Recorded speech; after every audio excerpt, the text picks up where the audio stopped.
SwayamPrabha. Digital India. Educated India.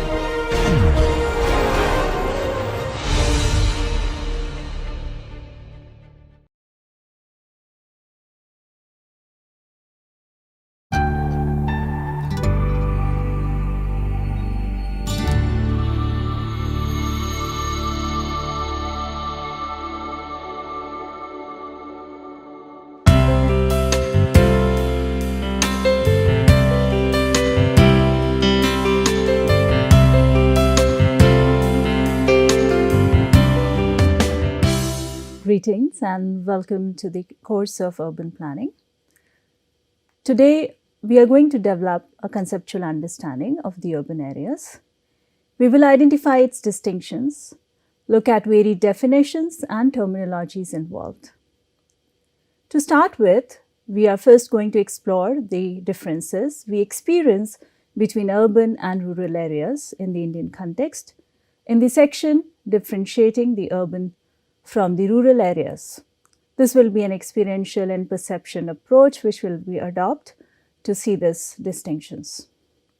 Thereafter, we will look at some of the expressions, definitions provided by key authors and institutions in the domain of urban studies in the section Concepts of Cities.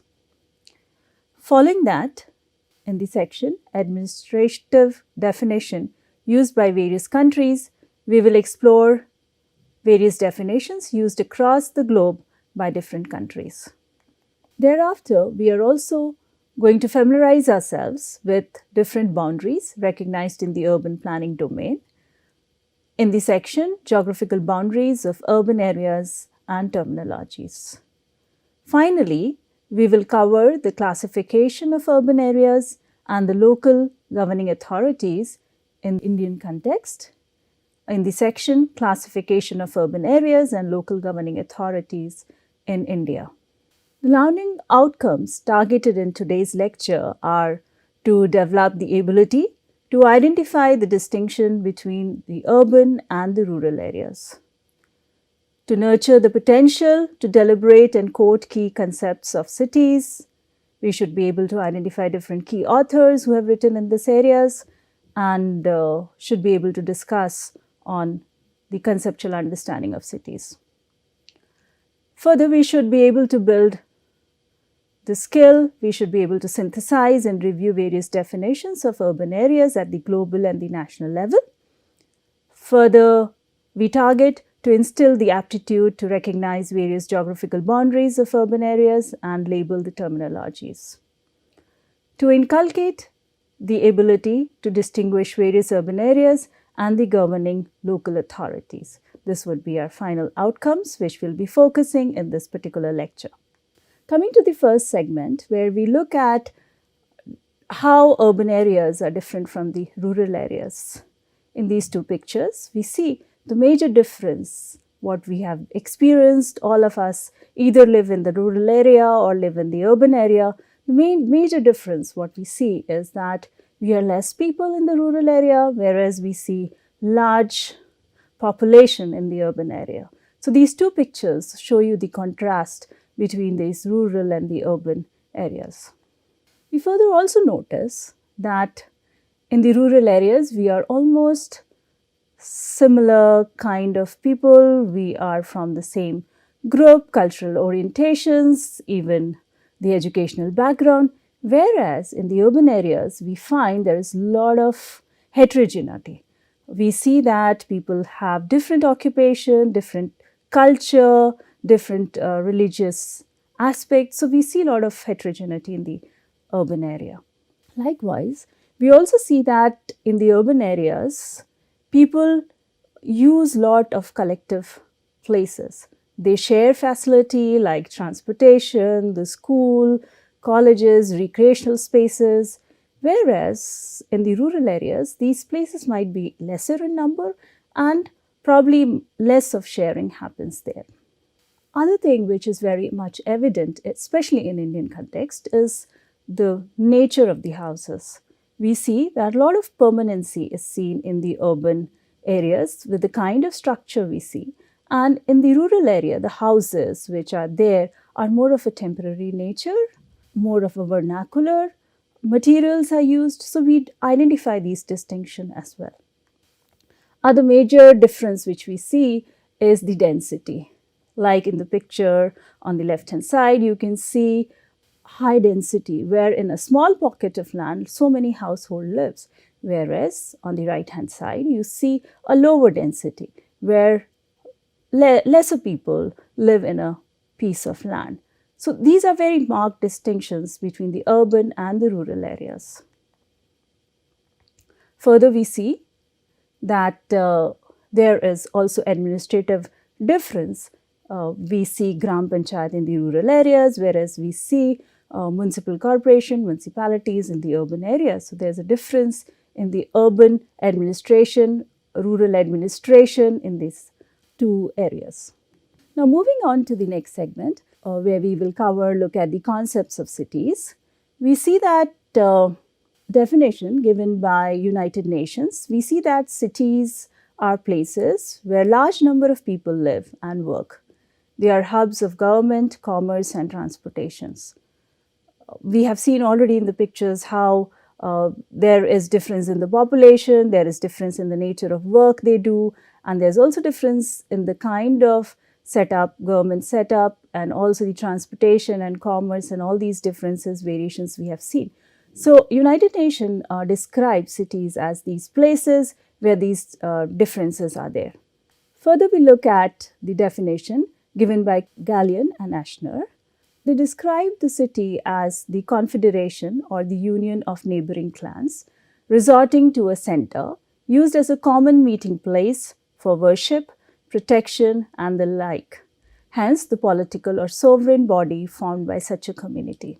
So we see the important aspect which they highlight here is the confederation, the union of different neighborhood clans. So they all come together to use the common facility and they have one identity. The another description which we see is an urban area can be defined as a composite of cells, neighborhoods or communities where people work together for common good. Here again we see how the composite of cells, every unit coming together becomes an important distinction of identifying the urban areas. Here also we see that how communities come together for a common good. By coming together, they are all benefited by the common aspect is received by them. Other definitions which we see in this similar aspect is urban areas are those locations where there is opportunity for diversified living environment and diverse lifestyles. People live, work, and enjoy themselves in social and cultural relationships provided by proximities in an urban area. Here we see that while defining urban areas, the location aspect comes out. Also the aspect of opportunity for all people. Opportunity for diversified living, diversified lifestyles is also highlighted in this definition. Other aspect which we see is people live, work and enjoy themselves. So the lifestyle aspect is also here, and then we also see in the definition the social and cultural relationship. The heterogeneity which we saw in the pictures also comes here in the definition part. Next definition or description which we see by Gallian and Ashner is the word city implies a concentration of people in a given geographic area who support themselves on a fairly permanent basis from the economic activities of that area. The city can be center of industry, trade, education, government, or involve all these activities. So here again we see the concentration of people, the population aspect, the density aspect come into the picture, the geographical area, the location aspect comes into the picture. The permanent character is also discussed in this, and then the characteristic, the economic characteristics, the other characteristic, industrial, education and government, that all come together to define the cities. Now we'll look at other definitions, especially given by Louis Mumford in the architectural record. He has described cities as the first one we see, the city is a related collection of primary groups and purposive association. These varied groups support themselves through economic organizations. There are likewise of a more or less corporate or at least publicly regulated character, and they are all housed in permanent structure within a relatively limited area. So here in this definition, we see that again the aspect of collectiveness is highlighted, and also this collectiveness have a purpose behind it. And we also see the other aspect of economic aspect coming into picture here, and permanency nature also coming into picture while we define cities. Other description which we see by Lewis Mumford is the city in its complete sense is a geographic lexis, an economic organization, an institutional process, a theater of social action, an aesthetic symbol of collective unity. So apart from what we have seen in the previous definition, certain new aspects come here. The geographic lexis, where the integration of all the aspects come. Further, we see the institutional process, plus we see the social aspect, and most important distinction in this particular definition is the aesthetics symbol, the element of beauty which comes here.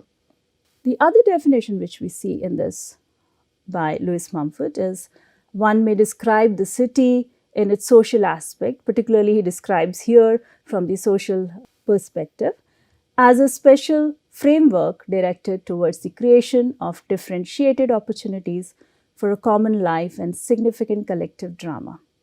So here we see that for the social aspect, they have a goal, they have a collective goal where they are moving towards what they want to achieve in a collective form, and then there is a lot of things which happen in a city.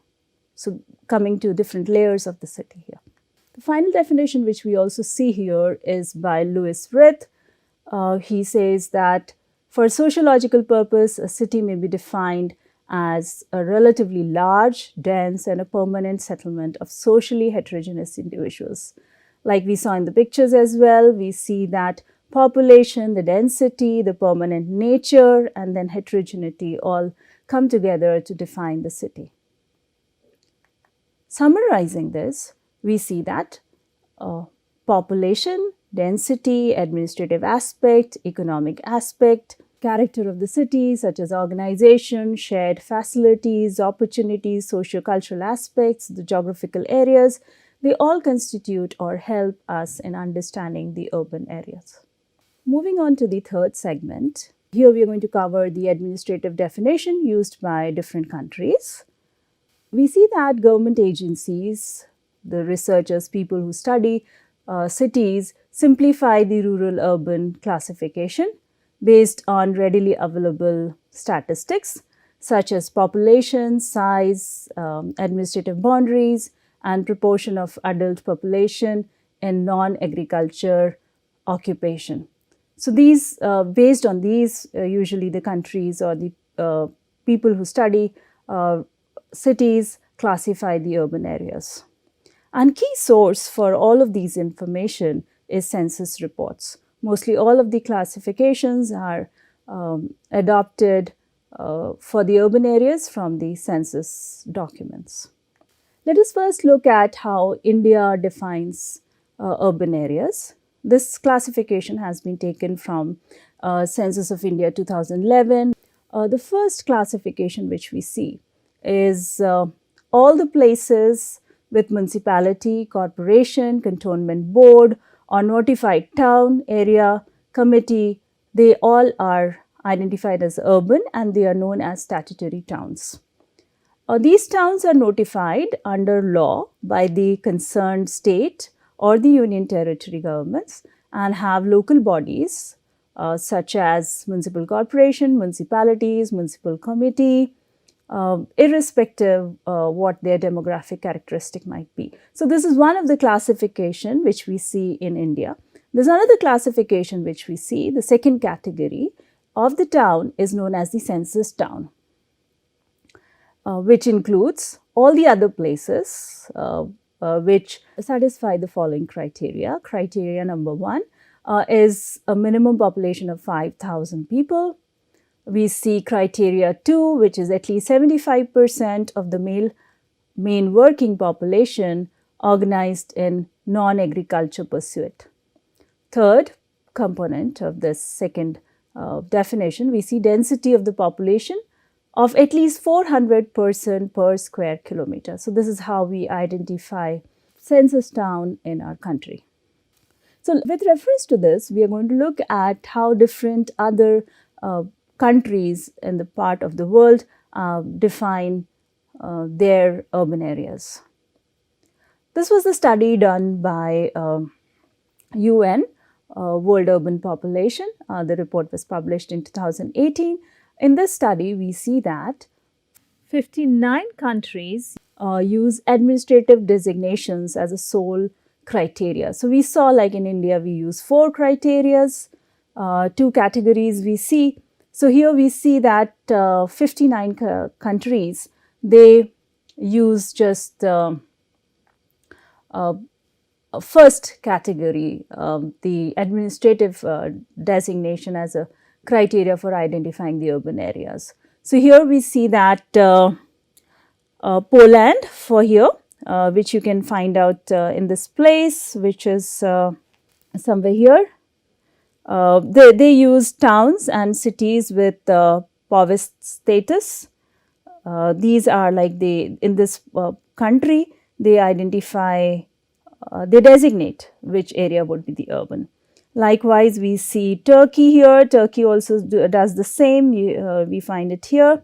And within this also, they use the same administrative designation to identify the urban area. Serbia, we see here. They also do the same thing. So out of these, we are just looking at some of the examples here. We also see Pakistan, which also uses the same administrative designation to identify their urban areas. We also see here Republic of Korea. They also do the same thing. So only one definition they use, whichever is given by the administrative designation. Mauritius here, the small place here, country here, that also uses the same definition. And we also see some St. Helena, which is somewhere here. We also see this, they also have the same criteria. We see St. Kitts and Nevis somewhere here.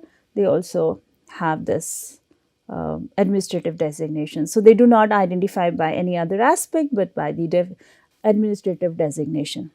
The report also says that 108 countries categorize urban areas by population size or population density. So here we see some of the examples out of these 108 countries. We see Canada, which uses the population size or population density.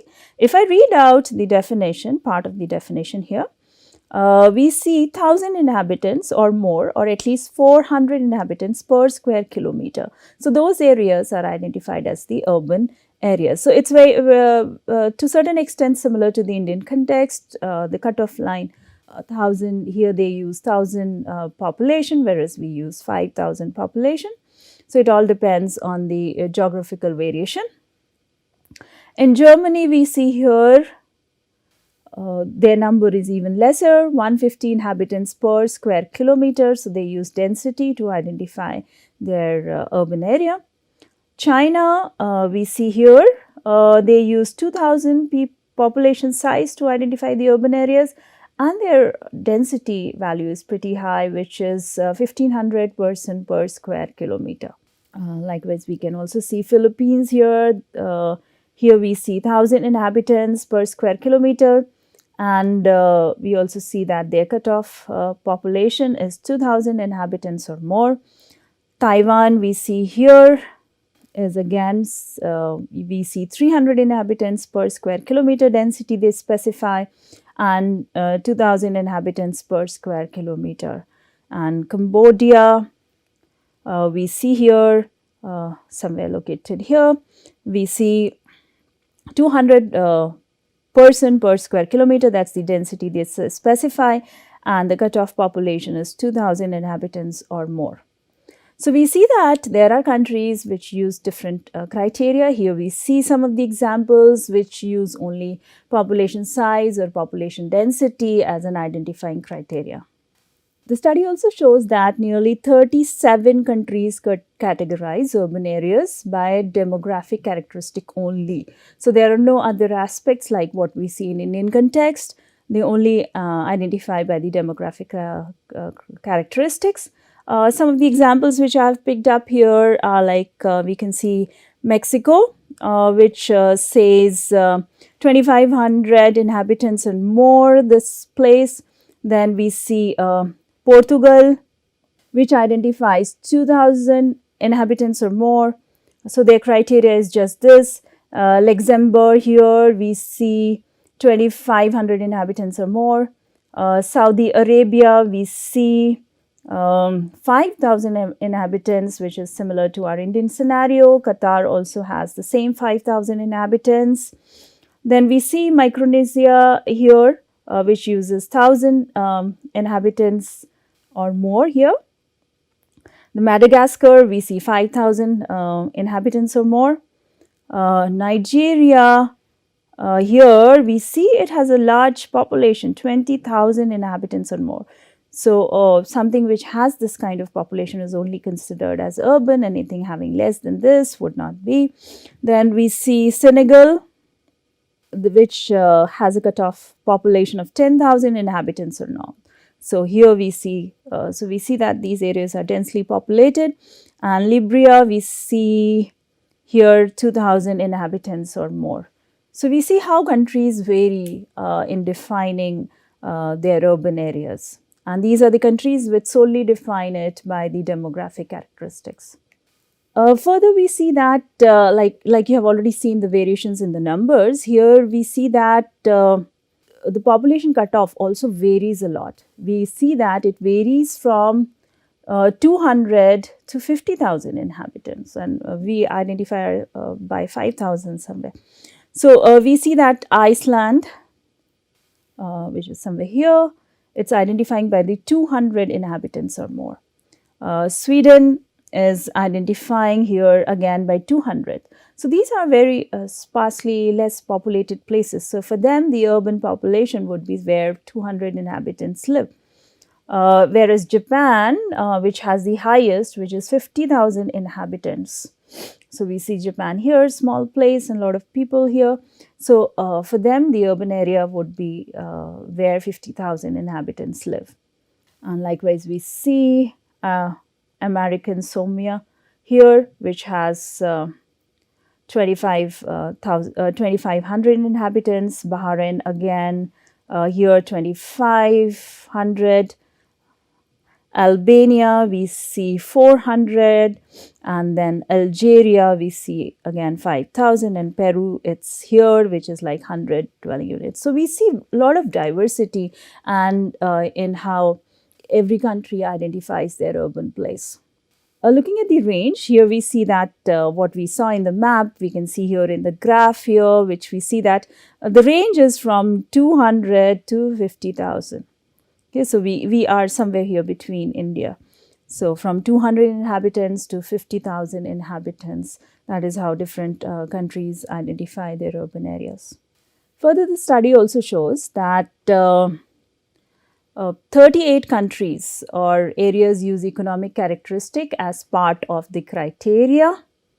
Here we see that United Republic of Tanzania, here it identifies like I'll just read out this to you, the definition here.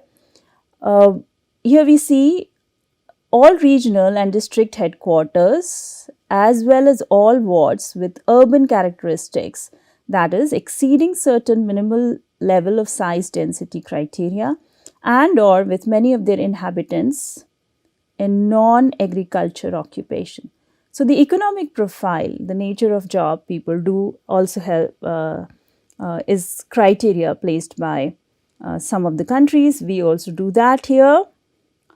We also see Republic of Moldova. This also states that cities and urban types, localities officially designated as such usually according to the criteria based on number of inhabitants and the predominance of non-agriculture workers and their families. So again, this non-agriculture aspect also becomes a criteria for identifying the urban areas. We also see here Turkmenistan.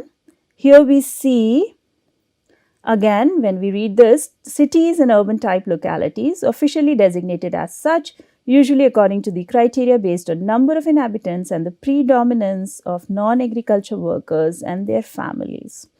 So we see there again, these countries also identify places as urban based on the economic criteria. Likewise, we see Tajikistan, we see Timor-Leste, and Russian Federation also identifies in the similar manner. Next, we see that 69 cases uses functional characteristic of urban areas as part of the criteria.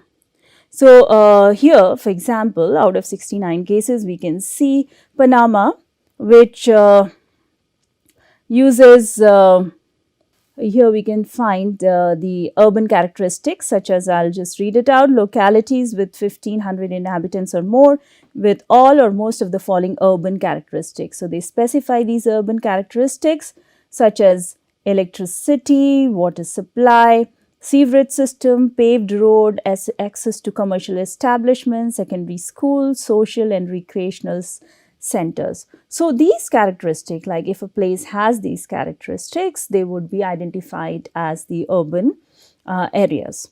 Likewise, we see Oman is another example which says that with at least 3 of the following basic services, preparatory or secondary school, public electricity network, health center, and telephonic services. We also see here in state of Palestine, here also they identify with the functional characteristics. Here we see public electricity network, public work network, post office, health center with full-time physicians and school offering a general secondary education certificate.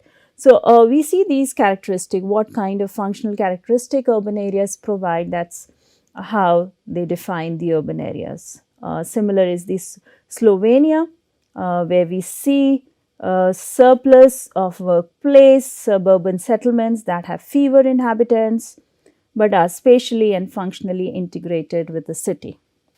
Coming to the last part of this, we also see that there are 12 cases in countries where there's no definition. So we also see that some of the countries do not have any definition or have an unclear definition. So some of the examples are, we see Myanmar, Nauru, which there's no official definition, which we see here as stated by the study. Then we also see that Nauru, we use the entire population as the urban population. Likewise, St. Vincent and Grenadines, then even the Singapore and Saint Martin. So here all we see that they either do not have definition or have an unclear definition of how the urban areas are defined. So just to summarize this segment, we see that there's variation in the urban area classification. Okay. So the variations are based on the administrative definitions, the population variation, the density variation, even the characteristic variations. Characteristic could be the economic aspect or the urban characteristic or the functional aspect. We also see that some of the countries do not have definitions or have very unclear definitions. And the benefit of this variation. So we do see there's variation, but there are benefits of this variation, so that because of these variations, countries can have definition or have urban areas which align with their culture, demographic profile and their geographical context. However, there is limitation to global comparison. We are not able to do a global comparison when we do not have unifying definition.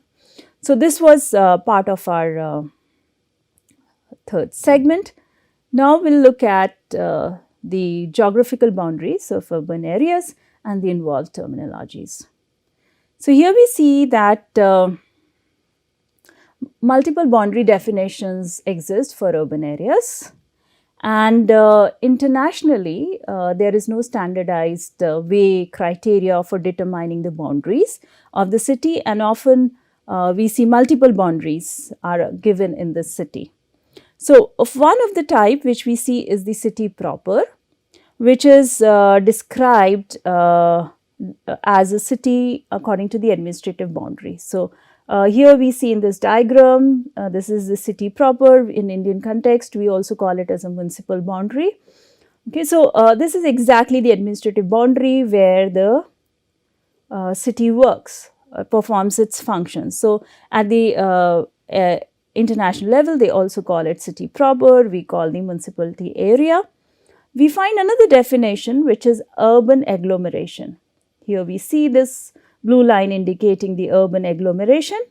This is the continuous urban area which is around the main city area, and it falls, it's the peri-urban area around the municipal boundary, which is called as the urban agglomeration. The bigger area compared to that is the called as a metropolitan area, and it is the this boundary is defined according to the degree of economic and social interconnectedness of nearby areas. So, we see that these places are socially and economically integrated to this place, this particular main core area. So, based on that, this metropolitan area is identified. Further, we will look at why this particular aspect is significant. We see that with the example of Toronto, Canada, why it's important for people to study this or look at the not just the urban core but the surrounding areas as well. So, here we see that with the example of Toronto, Canada, that there is difference in the population size. We see that the city proper has 2.6 million people as per the census 2011. However, the urban agglomeration, the outer area, has 5.1 million people, which is twice as large. So, it gives a considerable idea about the city is growing in the outskirts. Further, we see the metropolitan area is further larger, 5.6 million. So, by studying all the areas, we really get a complete comprehensive sense of the urban area we are looking at. Further, we see not just the difference in the population size, but we also see the rate of population growth across these three different areas. So, here we see as per the 2006 and 2011 census, city proper, the average growth rate was 0.9%. Whereas in the urban agglomeration it was 1.5%. So, it is more than this. Further, we see metropolitan area is going further faster than the city proper. So, we see that the urbanization process is maybe not just in the urban area but also in the surrounding area. So, it's very important that we have understanding of these boundaries, and then we also know how these influence our decision in the main area. So, this was about our fourth segment. We'll now summarize this. In this segment, we saw different terminologies, different boundaries for which we look at, and then we also saw why looking at these different boundaries is important. Coming out to the last segment, where we look at classification of urban settlements, and this we look at particularly in the Indian context. We see Census of India follows six-fold classification as per the population size. So, so we identify small town, medium town, large town, metropolitan city and megapolis. Here we see that it also has subcategory. We identify small town 1, small town 2. This is based on the population range. 5,000 to 20,000 is identified as small town 1, and the local authority, which is usually for this size of population, which are almost transforming into the urban area, is Nagar Panchayat. We see small town 2, which is 20,000 to 50,000 in size. Usually they have the local authority as Nagar Panchayat or Municipal Council. We also see medium town. They are further subcategorized into medium town 1 and medium town 2. So we see 50,000 to 1 lakh. Population here, they are classified as medium town 1, and usually they have municipal council. Medium town 2, which is 1 lakh to 5 lakh population, they also have municipal council. We see large city, which is like 5 lakh to 10 lakh population. They have municipal corporation. You must have heard about the terms here. Then we see metropolitan city. We subclassify them as metropolitan city 1, metropolitan city 2. We see 10 lakh to 50 lakh population. The metropolitan city have municipal corporation or metropolitan planning committee here. Further, we see metropolitan city 2, which have, like, these are big cities, 50 lakhs to 1 crore. And number of, these are here. Then megapolis, more than 1 crore, very big cities. They are categorized under megapolis, and the local authorities are same as municipal corporation, the metropolitan planning committee. And accordingly, this table also gives, as per the 2011 census, that we have huge number of small and medium town, which is like we have 7,467 cities which are currently small and medium towns. We also see that in the medium, we also have 372 cities. Large city, we have nearly 43 in our country. Metropolitan, we have 45. And we see metropolitan city 2, we have 5 under this category, and we have 3 major megapolis, which are 3 here. So we have seen different classification, subclassification used in Indian context, and the subcategory and number of cities here. So we'll wind up here for this session, and we'll quickly summarize what we have gone through. So we saw the what's the difference between, how do we differentiate between urban and rural areas. We saw different concepts of cities.